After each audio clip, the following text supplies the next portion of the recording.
अलीगढ़ में अखिल भारतीय विद्यार्थी परिषद के द्वारा बड़ा प्रदर्शन किया गया। अखिल भारतीय विद्यार्थी परिषद के दर्जनों पदाधिकारियों के द्वारा अलीगढ़ के रामलीला मैदान स्थित कार्यालय से डीएस कॉलेज तक विरोध प्रदर्शन किया। विद्यार्थियों का कहना है, लंबे समय से नीट के विद्यार्थी तैयारी कर रहे थे, लेकिन कल जारी हुए रिजल्ट में बड़ी धांधलीबाजी की गई है। यही कारण है, जहां पहले महज 1 से 2 छात्र नीट की परीक्षा में पास हुआ करते थे, वहीं दूसरी ओर नीट की परीक्षा में 700 के आसपास अंक लाकर कई छात्र इस कतार में खड़े हुए हैं, जिससे साफ जाहिर होता है नीट की परीक्षा में धांधलीबाजी हुई है। इसी को लेकर अखिल भारतीय विद्यार्थी परिषद के द्वारा देशव्यापी आंदोलन के लिए तैयारी की है, जिसकी शुरुआत उनके द्वारा सूरत से करते हुए अब उत्तर प्रदेश के प्रत्येक जिलों में की जा रही है।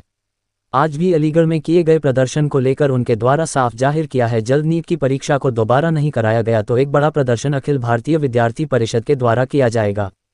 प्रदर्शन करने वाली छात्रा ने बताया, जो नीट एजेंसी परीक्षा करा रही है उस एजेंसी के द्वारा धांधलीबाजी की गई है, उसकी सीबीआई जांच होनी चाहिए और ये परीक्षा दोबारा कराकर छात्रों के भविष्य को उज्जवल बनाने की आवश्यकता है। बंद करो एनडीए मुर्दाबाद मुर्दाबाद मुर्दाबाद एनडीए मुर्दाबाद मुर्दाबाद मुर्दाबाद शिक्षा का व्यापारीकरण बंद करो बंद करो शिक्षा का व्यापारीकरण बंद करो एनडीए मुर्दाबाद मुर्दाबाद मुर्दाबाद जेल में जाओ जेल में जाओ भ्रष्टाचारी जेल में जाओ जेल में जाओ भ्रष्टाचारी जेल में जाओ। मेरा नाम शैलेंद्र प्रजापति, विद्यार्थी परिषद महानगर मंत्री है।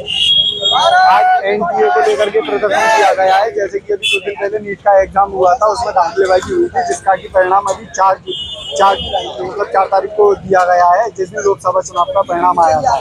इसमें धांधलीबाजी हुई है और कुछ संस्थानों को आगे बढ़ाने के लिए एनटीए ने इसमें धांधलीबाजी की।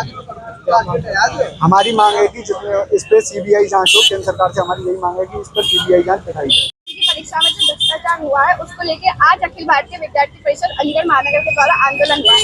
हम देखते हैं पिछले कई वर्षों के इतिहास को, जहाँ की नीट के एग्जाम में 2 से 3 बच्चों को ज्यादा से ज्यादा 720 नंबर मिलते हैं, वहीं इस वर्ष 67 बच्चों को 720 अंक मिलना और वहीं एक स्थान के 8 से 10 बच्चों को 720 अंक मिलना कहीं ना कहीं संदेहास्पद है और ये एनटीए पर प्रशंसा खड़ा करता है। हमारी केंद्र सरकार से यही डिमांड है कि इस पूरे प्रकरण की एक सीबीआई जांच हो। विद्यार्थी परिषद छात्रों के भविष्य के साथ खिलवाड़ कभी बर्दाश्त नहीं करेगा। परिषद के माध्यम से पूरे देश भर के अंदर ये राष्ट्रव्यापी आंदोलन के तहत एनटीए जो कि परीक्षा नीट की परीक्षा कराती है, उसने जिस प्रकार से धांधलेबाजी पूरे देश भर के विद्यार्थियों के साथ छलावा किया है, उनका भविष्य गड्ढे में डालने का प्रयास किया, इसको लेकर हम लोगों ने कल राष्ट्रीय महामंत्री जी के द्वारा सूरत के अंदर, गुजरात के अंदर इसकी शुरुआत कर दी है। आज पूरे देश के प्रत्येक इकाई में, प्रत्येक जिले के अंदर इसका प्रदर्शन किया जा रहा है। हम सभी जानते हैं 4 तारीख को इस प्रकार से हमारे देश का एक महापर्व था, उसका परिणाम आने को था। उस परिणाम आते आते सारी मीडिया का ध्यान उस परिणाम की तरफ था।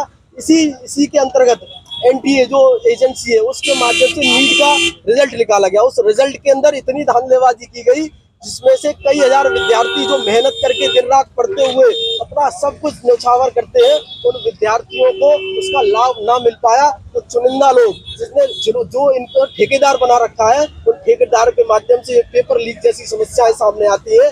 ऐसे लोगों के खिलाफ, ऐसे प्रशासनिक अधिकारियों के खिलाफ, उनके खिलाफ सख्त से सख्त कार्रवाई की मांग और सीबीआई जांच की मांग पूरे देश भर के विद्यार्थी परिषद के कार्यकर्ता कर रहे हैं। केंद्र सरकार से आग्रह है इस एजेंसी के ऊपर सीबीआई जांच हो और दोषियों के खिलाफ सख्त से सख्त कार्रवाई। इसके पीछे बहुत बड़ा षड्यंत्र है। आज हम देख रहे हैं आए दिन कोई ना कोई परीक्षाएं होती हैं, ऐसे कई सारे प्रशासनिक अधिकारी जो उसके ऊपर लिप्त हैं, ऐसे प्रशासनिक अधिकारी को जब तक सजा नहीं मिलेगी तब तक वो ऐसे कई सारी घटनाएं करते रहेंगे और तमाम विद्यार्थियों के साथ ऐसे छलावा करते रहेंगे, उनके भविष्य के साथ खेलते रहेंगे।